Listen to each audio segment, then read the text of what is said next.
Groupe Modem. Merci, Monsieur le Président. Messieurs les Présidents, Monsieur le Président, Directeur général, moi, ma question, elle porte sur un rapport d'Amnesty International qui a été publié dans un premier temps en janvier 2016, qui mettait en évidence deux faits principaux.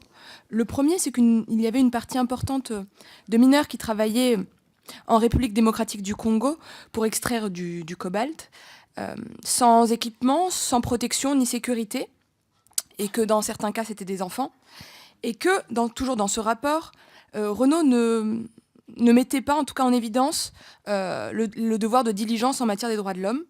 Il y a un devoir de transparence sur la provenance des matériaux. 2 ans plus tard, presque, en novembre 2017, Amnesty International toujours réalise un nouvel état des lieux pour identifier, prévenir, gérer les atteintes aux droits de l'homme dans ces chaînes d'approvisionnement, et toujours pas suffisamment de retours. Est-ce que, en tout cas dans ce rapport, Amnesty International met en évidence que Renault n'aurait pas fait le nécessaire pour s'assurer que son cobalt en provenance de la République démocratique du Congo n'était pas extrait dans des conditions respectant toujours les droits de l'homme? Monsieur le Président Directeur Général, moi ma question est assez simple. Que répondez-vous à ce rapport, à ces rapports qui pointent des lacunes potentielles de Renault en matière de respect des droits humains et de transparence? Quelles actions concrètes votre entreprise va-t-elle lancer afin de s'assurer que les droits de l'homme les plus fondamentaux soient respectés sur ces chaînes d'approvisionnement?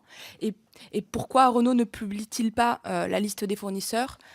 Toujours parce que j'ai suivi la question, il y a évidemment l'initiative RMI, cette plateforme qui a été lancée en novembre 2016 avec des industriels sur les matières premières. J'entends, alors si dans la continuité, quelles sont les mesures d'atténuation que vous envisagez ou de réparation éventuellement?